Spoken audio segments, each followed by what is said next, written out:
discussion today is we're not here to argue anybody's particular point of view. And particularly if you disagree, make a statement, fine.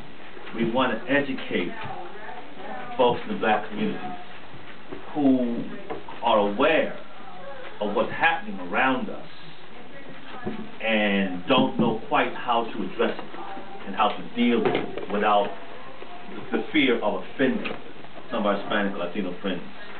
I have many, obviously, but we've got to tell the truth for their sake, our sake, for the immigrants' sake, for our sake as well.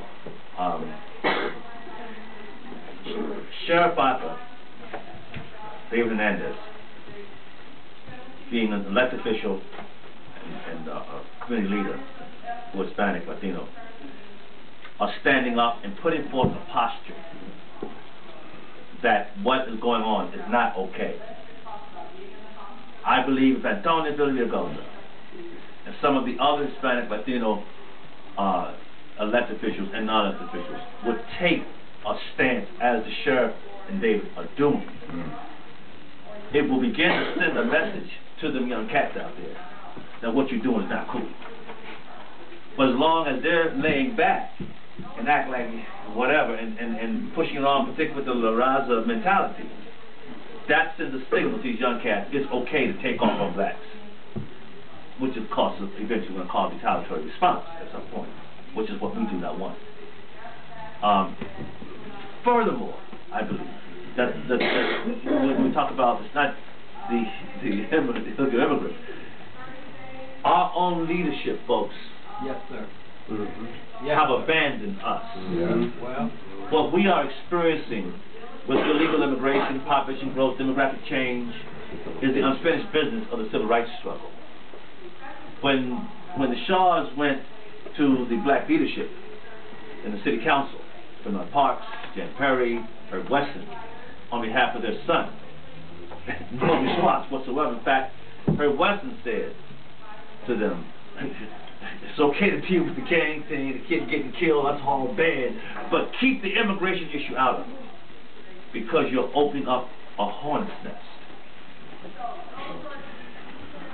From Maxine Waters to the congressional leadership in Capitol Hill, a couple of weeks we're going out there to talk with them again, to Barack Obama, who says that this is their civil rights struggle. That's our fault, folks. The fact that we got one more point we need to look at here.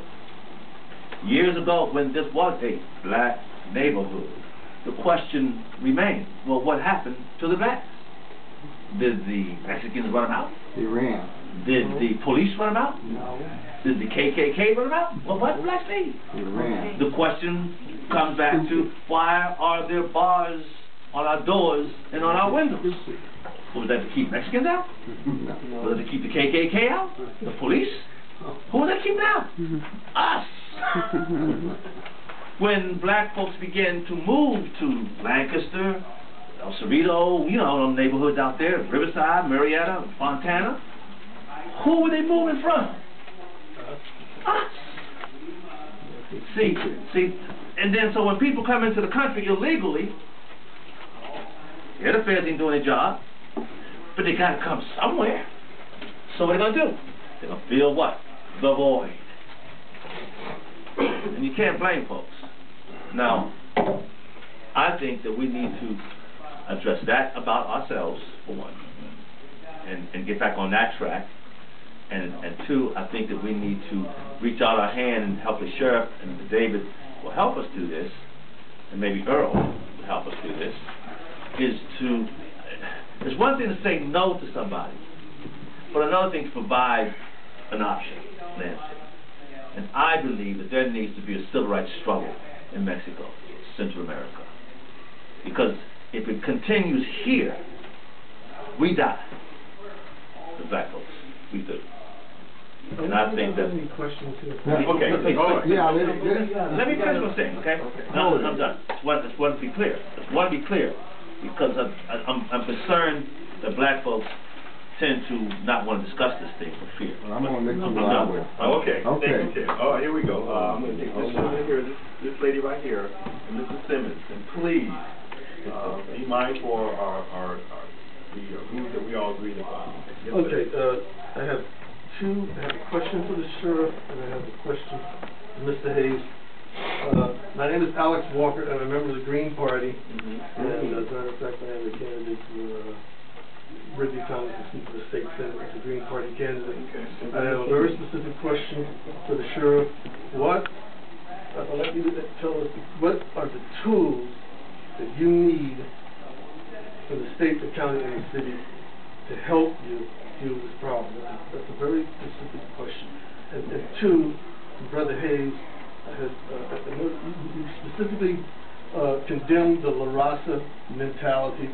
I noticed you're wearing a scarf with red, black, and green colors on it, which are the colors of Marcus Garvey's Black Nationalist organization.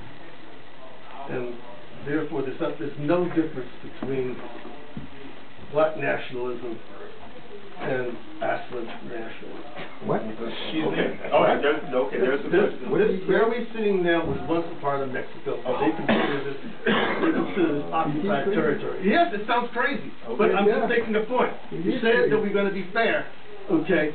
You know, it's hypocritical for somebody to stand up here with black nationalist symbols. And I tell you what, I wasn't going to identify myself as a member of the Green Party, but since Ted Hayes is the best known Republican, black Republican. Sir, we actually, the clinics are closing.